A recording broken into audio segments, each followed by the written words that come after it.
you going? Hey, I'm going for my first podcast. Are you in a rush? Yes, because I'm late, as usual. Okay, what's it about? This is about the realist deal. This is about the no nonsense, no bullshit, authentic statements which are made about business, technology, entrepreneurship, and any other interesting topics which the people need to understand. But the authentic stuff, only the real stuff. Good stuff. You're late, no? I'm late. On my way, man. See you around. See you. Bye bye.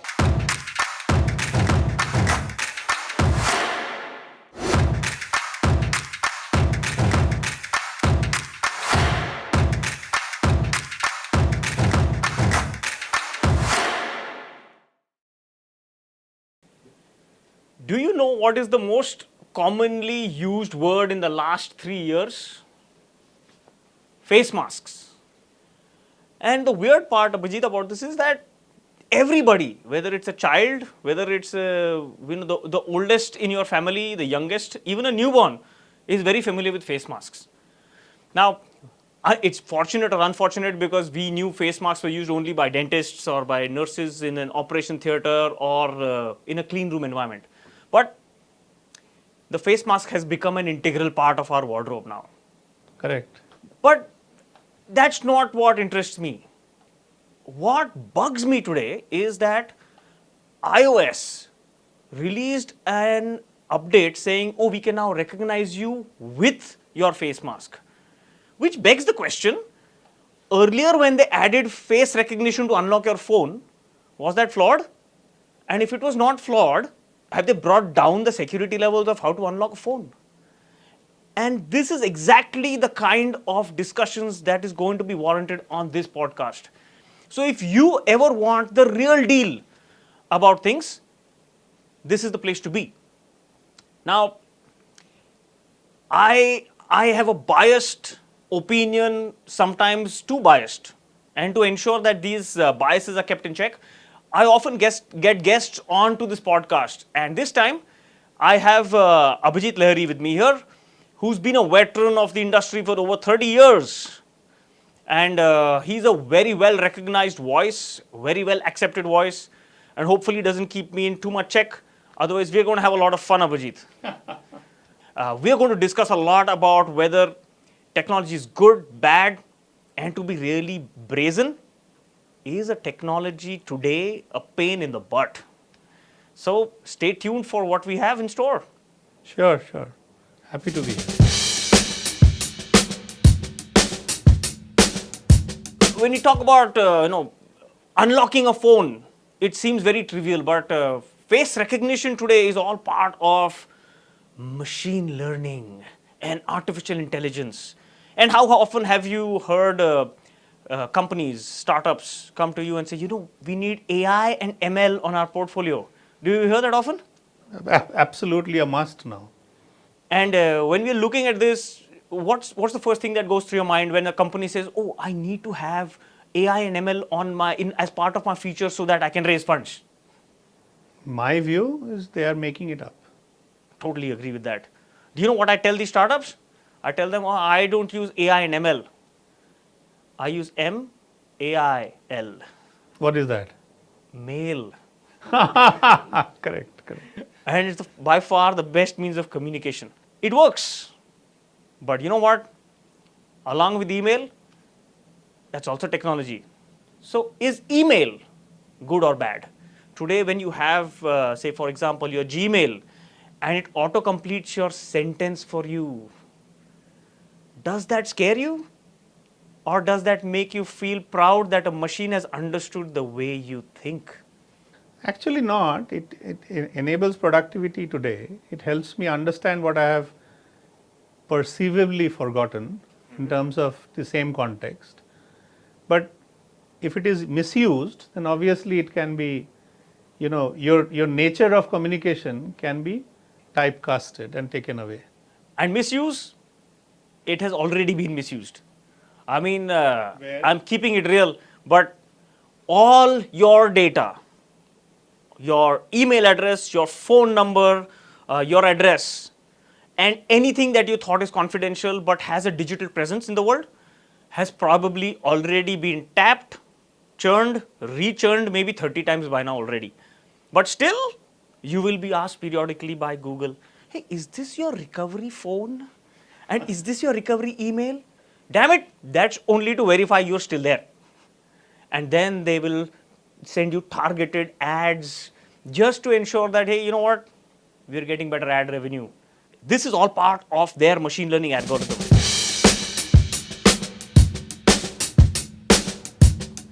And technology has evolved.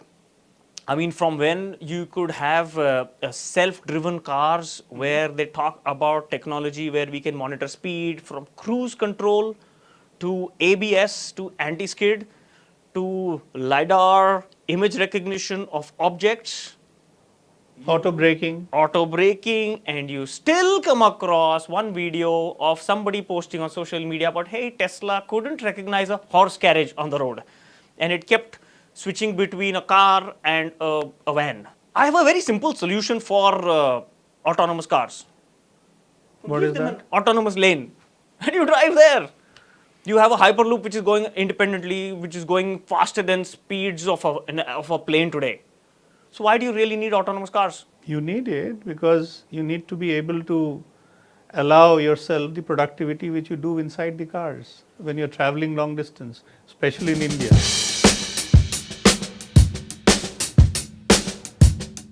You have all these public cameras which are mounted on traffic signals or in various places. All these are connected typically to a mainstream hub which does all this processing. This has been abused. A recent case of the riots in Hong Kong, where Chinese government used face recognition techniques to catch people later on and imprison them. Is that good? I'm not aware. I'm not aware, but I think facial recognition being used in the intelligence community is quite a known fact. I don't know about the details, but it is used for security. Yes. Unfortunately, it is also invasion of privacy at times. And where those face masks would actually help. Damn it, it's all gone. Now people can recognize you with But that damn isn't the mask. face mask recognition a change in a higher technology that without, obviously the face recognition technology is and everybody knows about it.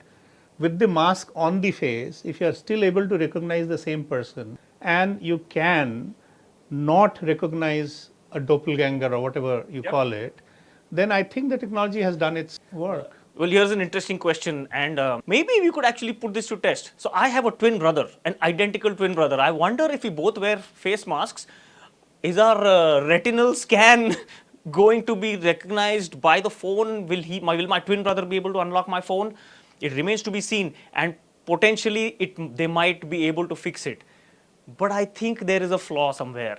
I think the technologies are currently being featured or downplayed just for creating better marketing There are strategies. two sides of it. One are the genuine players who are really investing in the technology to ensure that the twin brother of yours is differentiated. And there is marketing that is being involved, which is the point which we talked about earlier, that AI/ML is being used to brand yourself. How much of AI/ML really you are doing is only at the execution level. Once you get into the execution level, you see that people are doing AI/ML in the name of analytics, in the name of data warehouses or simple reporting. But if it is used with the depth of being able to recognize the two twin brothers of yourself, then it is making impact in terms of the right depth of application. So there are companies which are deep into the technologies.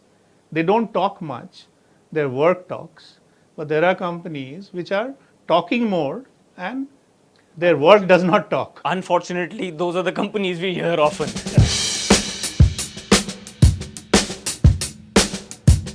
Here's a funny story. My co-founder, whereas he's got this new ultra human patch and he puts it on his arm, and every 5 minutes he's checking it for his blood sugar levels.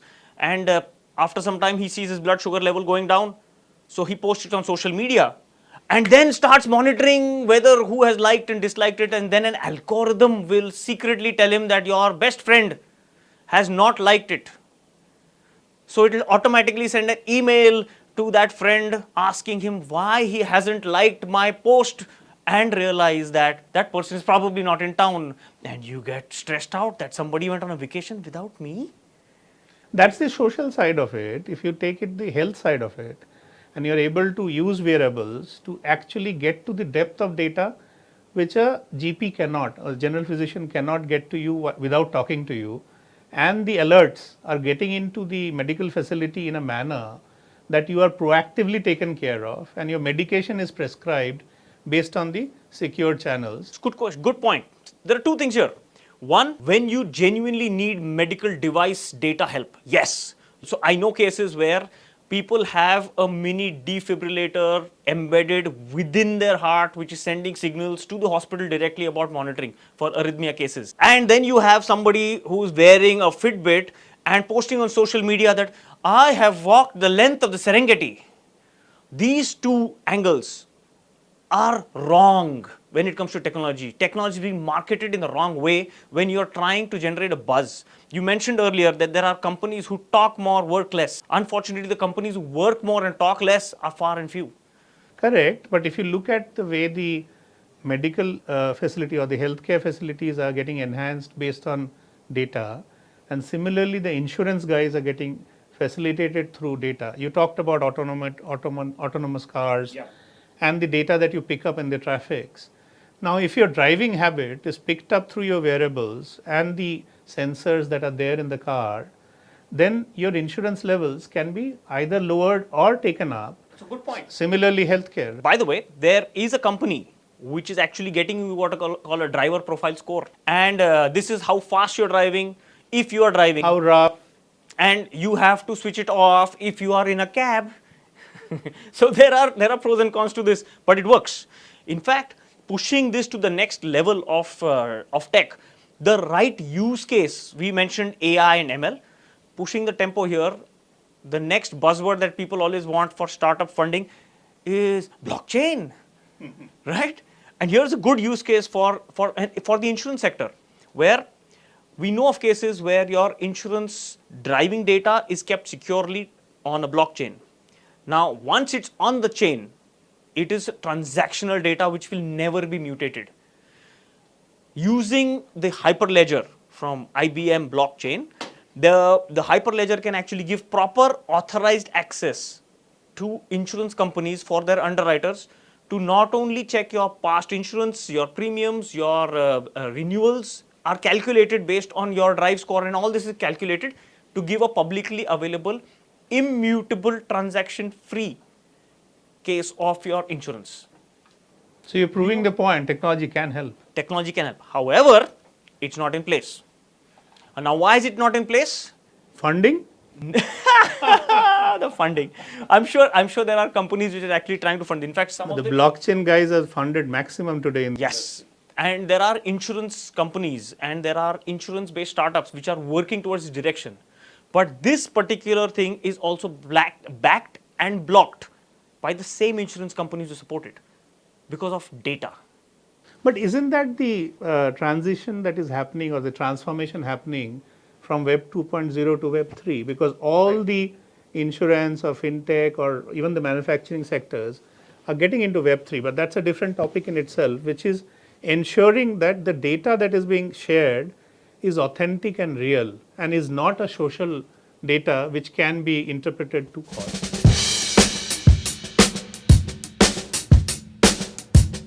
So it's great you mentioned Web 3 because Web 3 is coming up with the right standards, but it's going to be difficult to adopt. It has to get adopted, but it's going to take some time. Now, along with Web 3 comes in the biggest problem of technology today: identity.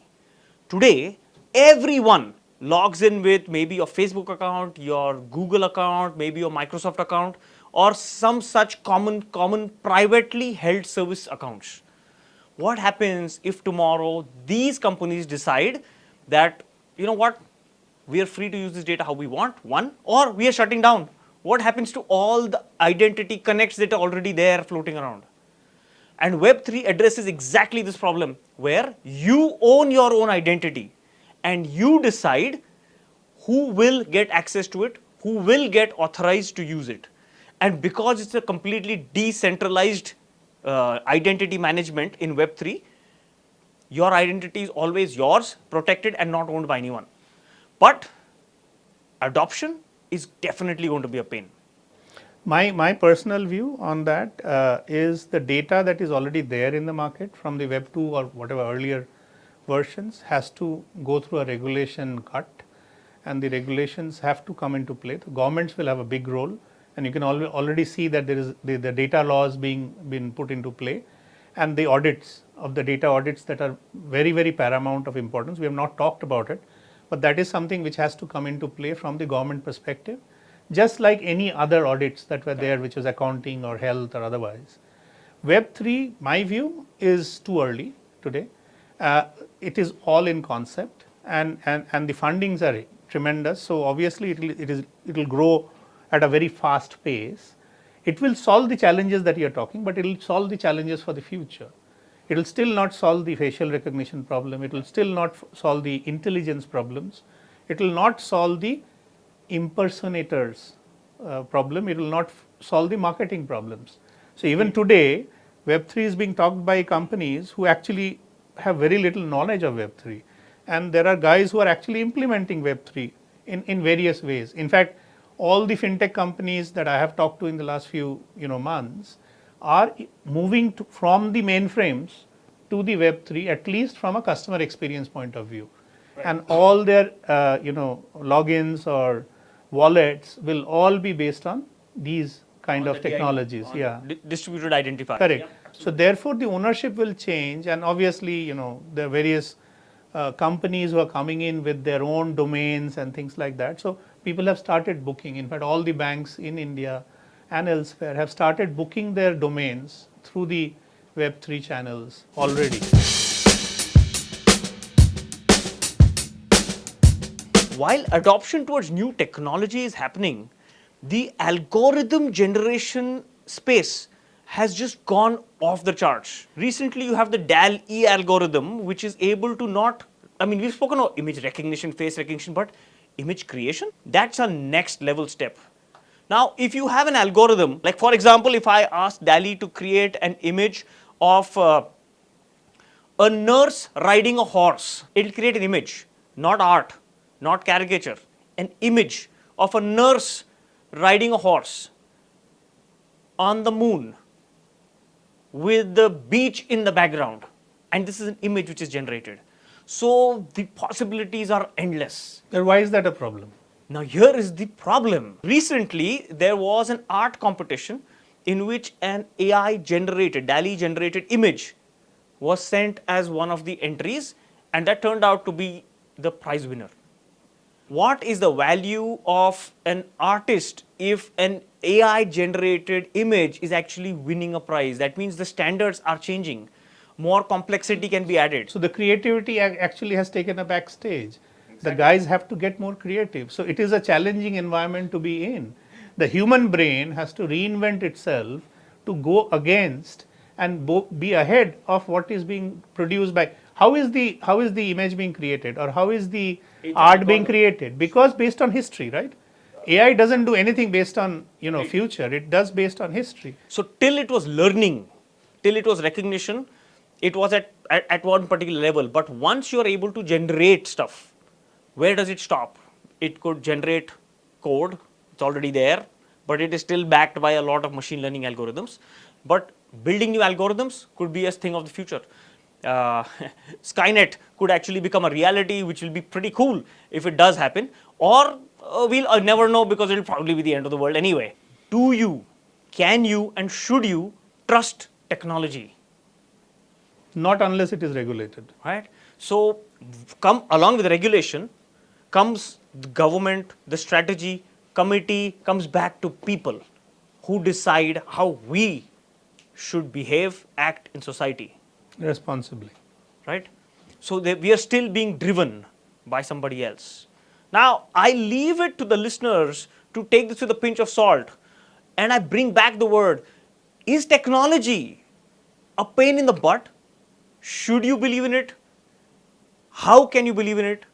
And why should you believe in it? There are definitely good cases around why technology can definitely make our lives better. Correct. But This is the podcast where we keep it real, where we need our listeners to understand, And know question themselves. both sides of the story, know different perspectives from different people. And if you all like this podcast, listen to a lot more of these things. Abhijit, it's been a pleasure having you on this podcast. I had a lot of fun with a lot of intense discussions. I hope you had as much fun and hope to see you in the metaverse. Sure, absolutely. Thank you so much. Thank you.